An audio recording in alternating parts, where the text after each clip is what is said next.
So this last section is final comment and thought, and this thing will be all wrapped up. So generally, what do asexuals want people to know? Probably one of the things I see most repeated is asexuals want other people to understand that they do not need to be fixed. All of you watching this are free to come to your own conclusions, but I think the evidence thus far suggests there is nothing inherently pathological about asexuality. Being asexual is an obvious hindrance to having a deep and intimate relationship, considering that 97 to 99% of the dating pool experiences sexual attraction in some capacity and has sexual needs. But I would like to emphasize it is not impossible. And this leads me to the next point I would like to make. Being in a romantic relationship that involves or doesn't involve sex does not equal happiness. There are plenty of people who are in marriages and relationships that are miserable. There are other ways to find happiness and fulfillment in life without necessarily being in a relationship or being married. And asexuals have the same needs for companionship and friendship as everyone else. Just because many of us aren't interested in sex does not mean we are rejecting you as a person. If by some chance you are in a relationship with an asexual, have an honest and open discussion of what kinds of intimacy they like or are comfortable with. Some asexuals don't mind sex, but isn't something they want to do all the time. Some asexuals are comfortable with kissing, hugging, touching, and cuddling. Others, not so much so. Asexuals are just like everyone else, except we only differ from people in one way, and that is that we don't experience sexual attraction. We have families, friends, jobs, careers, fears, ambitions, hopes, and dreams like everyone else.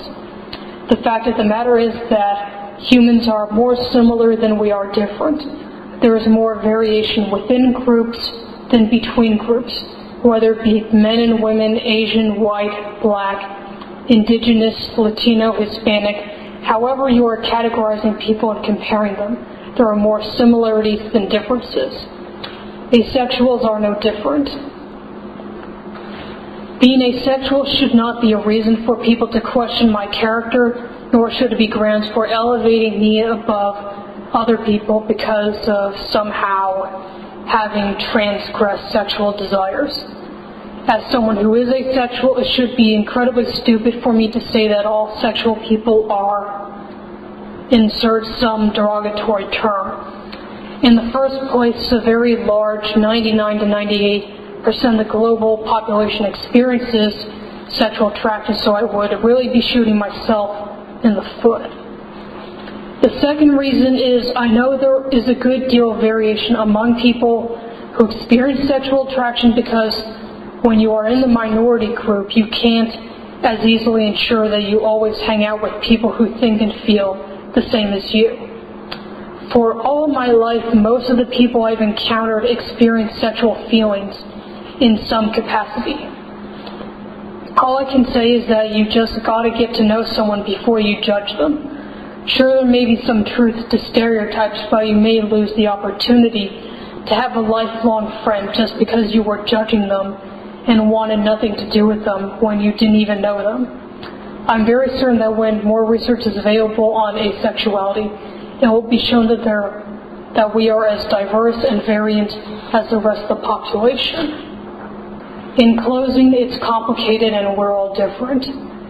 There is an expression that life is a journey, that reaching the end is not as important as the process. During my time as a university student, I think at some point I've heard someone compare the process of writing a solid paper to that of a spiral. We decide what it is we're interested in, we do research, we decide what is important and what is not, we start writing a draft, we edit the draft, we go back, do more research, and we do more drafting, and we do more editing. It is a circular process, but all the time we ought to be getting closer to our goal. I don't have all the answers, and I'm not going to pretend that I do. But I will tell you this, if we are going to find the answers we seek, we need to be willing to keep an open mind, even to the possibility that what we assume, that everything we believe is wrong.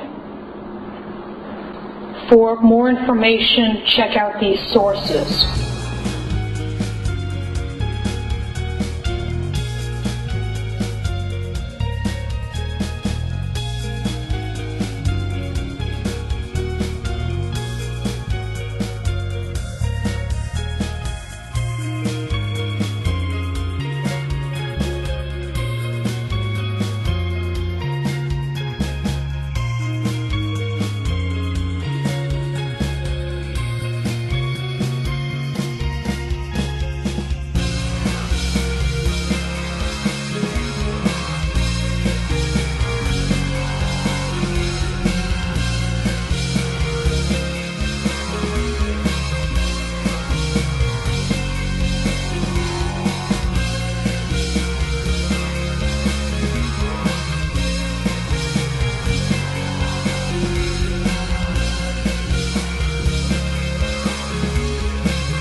Thank you. Well, this is the end of the presentation. I hope everyone has learned something by watching this. Thank you for watching. I would also like to take this opportunity to thank all the people who have directly or indirectly contributed to supporting me in this endeavor, and those who have contributed to the available literature on asexuality. When I started investigating the available medical literature more than a year ago, I never imagined doing a lecture and then making a DVD based on that original lecture. For me, this has really come full circle, being able to put a word to what I feel and know other people feel the same way, and in my own way now contributing to increasing visibility and awareness myself. It is a tradition on Aiden that when people newly register and post in the welcome thread to be given cake.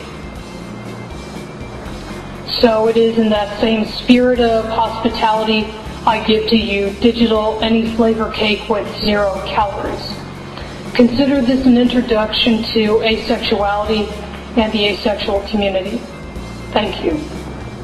When and where possible, I have cited my sources of information, but for a complete list, check out the thread Asexuality Presentation DVD on Aiden.